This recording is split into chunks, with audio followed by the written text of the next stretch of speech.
Like so many movie enthusiasts, I was deeply saddened by the recent death of David Lynch. In a world and a culture and a movie industry that still very much sees films as items of commerce and entertainment, which is perfectly fine. Entertainment and commerce are absolutely valid pursuits. But it was still wonderful to see somebody like David Lynch who remained fearless and curious through his entire career, and who created works of art intending for them to stand on their own, not to be explained, not to fit some mold. He was always trying to think of new things to do with art in general and with film in particular. And while David Lynch and the works he never got to complete will, of course, be missed, I can take a tiny bit of solace in the fact that it is prompting some retrospectives into his work, including screenings of his films at the Alamo. And that brings me here to this Drafthouse Diary for Tuesday, April 1st, 2025, when I came out here to the Alamo Drafthouse at Littleton's Aspen Grove to see Inland Empire. It's one of the few David Lynch movies I had not yet seen, so I was very happy to have a chance to see it for the first time on a big screen. So what did I think of this movie? I'm going to start with what I didn't like about it. It wasn't a particularly well photographed movie. It did not look great. And there are strange things about the way most of David Lynch's movies work, but there was always something very intentional, very crafted about every one of his movies, as different as they can be. And I could see my way clear to arguing that that was the case here. And this was in a period when David Lynch was experimenting with digital cinematography, and he was really enthusiastic about the opportunities that presented. He used this little handheld Sony digital camcorder to film this entire movie, and he was thrilled at the immediacy that that gave him and the fact that he could work quickly and improvisationally with a small crew, and that's great.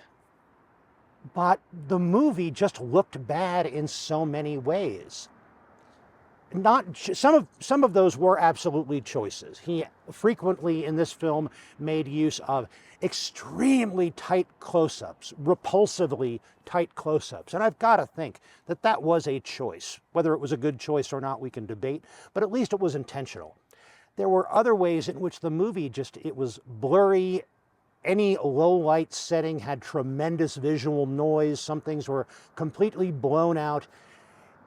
And all of those kinds of things distracted me from the movie. It made me think, oh, this is David Lynch experimenting with a Sony digital camcorder, as opposed to this is a film that I am immersed in. So those visual aspects of the movie I was not thrilled with. The story, if you can call it a story, was fascinating. And the performances that drove it were terrific, especially Laura Dern. I can understand why David Lynch took such great and strange pains to promote the idea that she should be nominated for an Oscar for this movie, which she wasn't, but I understand why he thought she should be. I'm not going to try to summarize this story, but I'll give you a quick description. Laura Dern plays a Hollywood actress who gets a comeback role in a new movie that might relaunch her career. And shortly after production begins, she and the rest of the people involved learn that this is not an original screenplay. This is a remake of a Polish film that was never completed some generations ago. And it was never completed because the lead actors were horribly murdered. And shortly after that revelation, Dern's character begins to experience a blurring of the lines of different realities.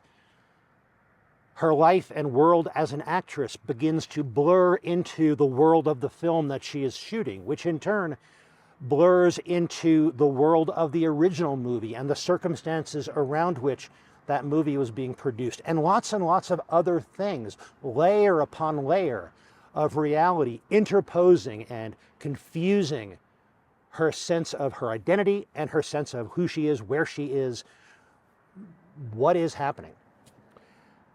Like I said, a difficult thing to even describe. But it's one of those movies, like David Lynch movies in general, they are about a feel, they are about a tone. And the tone of this movie, the feel that it engenders, is one that I love. And that is a movie that communicates what a thin scrap of reason and will it takes for us to be in a world that makes sense. How very, very close the entire world is to making absolutely no sense, such that you leave the theater and you realize the world I'm living in isn't that much less weird than the world that I just left behind on that screen. I love having that strange liminal feeling for a little while after I see a movie, and David Lynch movies, this one in particular, are great at bringing me that feeling. I do want to tell you about the rest of my trip to the Alamo, but first, if you're enjoying this Drafthouse Diary, please click that thumbs up button, and if you want to see more of these as they come out, please click subscribe. I do one of these for every one of my visits to an Alamo Drafthouse anywhere in the country. The pre-show for this feature, definitely created for Inland Empire.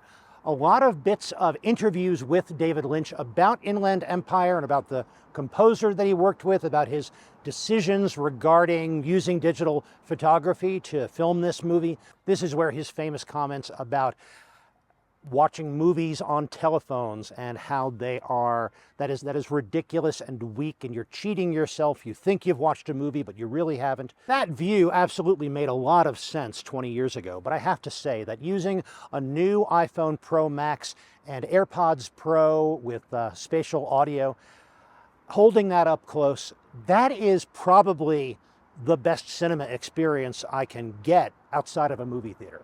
The rest of the pre-show were clips from short films and other works by David Lynch, and a musical performance by the composer he worked with for Inland Empire, and lots of little bits that helped enrich the experience of seeing this movie. So I thought it was a great pre-show.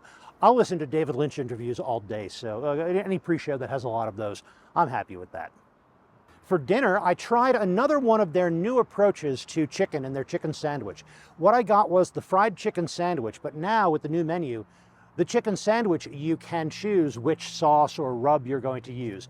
I got the chicken sandwich with the orange gochujang sauce, which was really, really good. It was a little spicy, it was very sweet, and it was a little bit messy, but it was excellent. The service was good, except that once again, they were out of iced tea. That's kind of odd. It's not a difficult technology to have iced tea in stock. But still, a fascinating movie and another great trip to the Alamo. Thanks for joining me for this Drafthouse Diary. I'll be back soon with more. In the meantime, enjoy your movies, and when you do, stay till the end of the credits.